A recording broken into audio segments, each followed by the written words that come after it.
Okay, so kind of piggybacking on the last chapter here, um, we're going to focus on just sort of more generalized animal behavior rather than interactions between, say, predators and prey, just thinking about how animals behave in general. And when we talk about animal behavior, right, the idea here is that animals will behave fairly selfishly, right? Um, and the currency that they use to judge whether or not an action is worth taking is what we're going to call fitness. Okay, whatever they do, right, there's going to be some cost to doing it, energy, opportunity, whatever, and perhaps some benefit or harm associated with them. And these costs and benefits, right, are measured relative to this notion of fitness. And all fitness is, in this case, individual fitness, all individual fitness really means is how likely are you to contribute offspring to the next generation. Okay, and really even a lot of times we'll take it a step further and say how likely are you to have grandchildren, right? Basically, what is your likelihood of contributing to the genetic legacy of your species? Okay, now we also have to include, when we think about overall fitness, there are behaviors that don't seem inherently selfish. So we think about prairie dogs warning other members of the tribe, stuff along those lines that aren't directly benefiting that animal or their direct offspring, but will impact maybe close relatives, right? So cousins, sisters, brothers, and their offspring. And that's inclusive fitness, okay?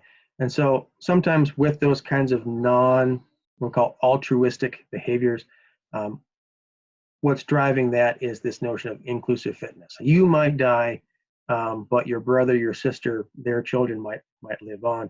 So we see it typically in social animals. Again, things like prairie dogs and stuff like that. How we actually study behavior, honestly, we go out and look at it, right? Direct observation is the easiest and most common way to do it.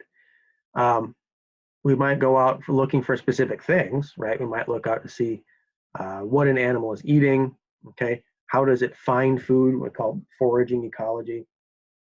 What is it doing with its environment, right? How does it use different parts of that habitat use, space use? We can look at dominance here. Dominance in the context of does it take precedent at certain resources over others? Is it more numerous at certain resources over others? Things like that. We might look at social interactions, reproductive behavior, which is obviously a subset of social interactions. And also, how are we screwing things up, right? What is the anthropogenic or what is the man-made influence on their behaviors? When we go out and we look at them, right, we actually make these direct observations, we can do so really with three basic ideas in mind. We can pick a focal animal, which is to say we follow one animal and we simply see what does it do, right? Get up in the morning, say, okay, that deer over there, I'm going to watch that deer all day and we'll see what it does. And you're going to write down, right, okay, so from 8:15 to 8:27, it stood around. And at 8:27 to 8:30, it sniffed at something, right? Or whatever, right? Get a list of behaviors that it does and the amount of time it spends doing those behaviors, right? Which is called an ethogram. And with that ethogram, if we know something about how much energy each of those behaviors costs, right, we can determine energy budgets for the animal, right? We can also do activity and time budgets, right? Just again to kind of see what those animals are doing. We can, instead of picking one focal animal to focus on, hence focal, we can also do what's called scan sampling, where we go out and we say, what are all the animals doing, right? Right now, what are they doing? Where are they? What are they doing in those places, right? And again, this is something we'll do for the space or habitat use, right? We're not concerned with how individuals spend their time, but how are they using the environment around them? That's one way to do it. We can also look at this to see how closely do they bunch? Do they hang out in packs? Do they tend to spread themselves out? That kind of stuff. And then finally, we can do what's called all occurrence or ad libitum sampling. And ad libitum sampling is something that we do for behaviors that only occur rarely, right? So for, say, mating behaviors or anything that occurs only in a very small window of time through the year, for example, well, we actually use a sort of ad libitum sampling, where we try to measure every incidence of the behavior and see what's going on each time. We can, of course, also do things indirectly. Sometimes we have to do this. Sometimes we can use it to supplement direct observation. These are things where we don't actually see the animal itself. Right? We don't see the behavior, we don't see the animal, but we get some kind of evidence that the animal was there doing something, right? So tracks, scat, or sign, right? We talked before about food remains for predation. Things like nests can tell you where animals were, what they were doing to some extent. Again, we're doing some of this remote sensing with radio collars and stuff like that. That's fairly frequent. We're kind of moving away from some of that stuff now and doing things like trail cameras and some genetic work, actually, which can provide some pretty surprising bits of information. Now, when we talk about behaviors, one of the sort of the things that always leaps to the forefront in studies is mating, right? Because they are usually so intrinsically linked to social systems, social behaviors. And also mating can tell us an awful lot about what, say, impacts of management decisions are going to have and stuff like that, right? So we look a lot at how mating systems work. Generally speaking, when we talk about mating systems, it's how many mates per each sex, right? So these can come in a lot of different flavors, and we'll walk through each of these individually.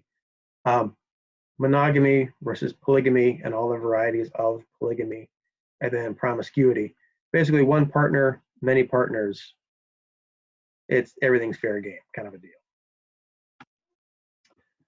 With monogamy, right, this is a single male and a single female, right? It's very common in some animals and not so much in others. In birds, it's really common. It's kind of the standard for birds, right? Now, this might only last a single season, right?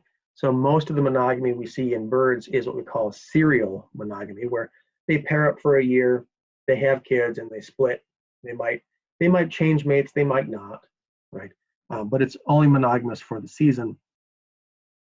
Much more rarely we get lifelong monogamy. Swans, geese, big waterfowl like that are often monogamous lifelong. It's extremely, extremely, extremely rare in mammals. It is almost the exception to the rule. Most mammals are polygamous of one variety of another, okay? And polygamy simply means that you have one sex that has multiple mates of the opposite sex. So this can be polyandry, and here is male, right? So many men, where we have one female with multiple male mates. This is something we see in birds, some birds. Sandpipers, most raptors work this way, believe it or not. Polygyny, where one male has multiple female mates. This is the standard mammal situation. Deer, lions, name it, you've got pretty much most of the case there.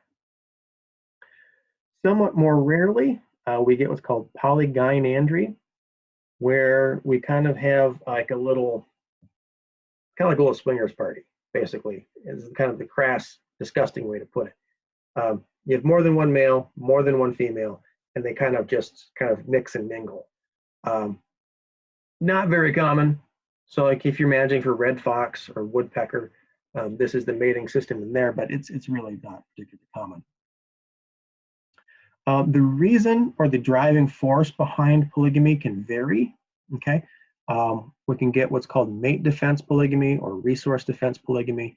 In this particular case, these are almost invariably polygynous because of the defense part of it. Males tend to be larger and thus more likely to defend territories. Here with mate defense, the thing being defended is the female from competition or from being eaten by other things.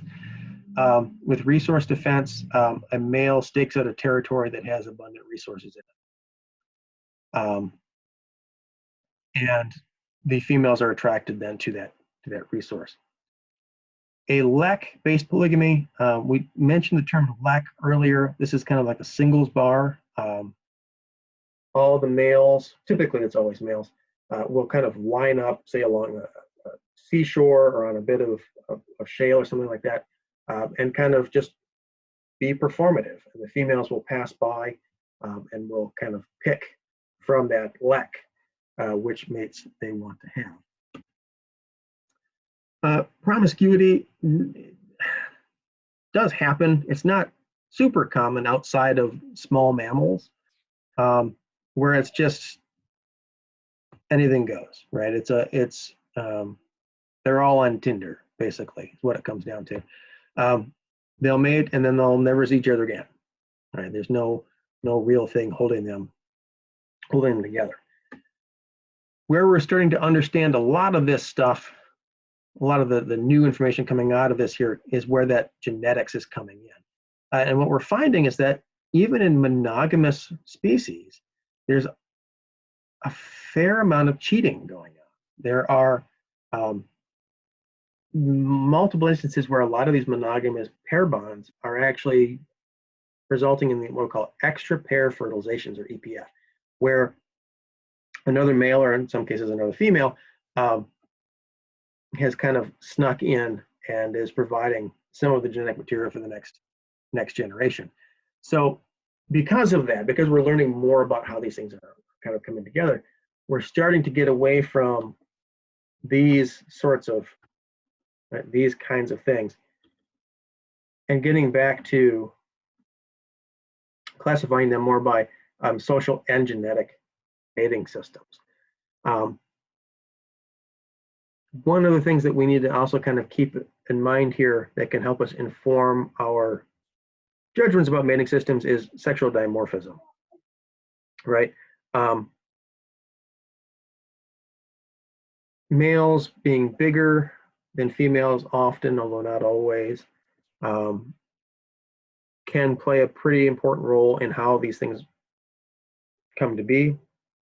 And one of the other issues, we talked about deer before, and the notion that we give out more buck permits than doe permits and don't have a big problem with the next generation because, again, 5% of bucks fertilize all the doe. If we're talking about managing for game species, your hunter typically wants to take a big buck, right? You want the bones on your wall, right? And so that can be important. If it's problematic to determine whether something is male or female at a distance, it's hard to think about it in terms of hunting, right? It's hard to think about it in terms of management, because if they're not readily different, readily identifiable, how do you, say, issue a permit for them, right? So that can become kind of an issue for us. Okay, so we'll make another short little video here. We'll come back, we'll talk about space and habitat use, other sorts of behavioral things, and move forward from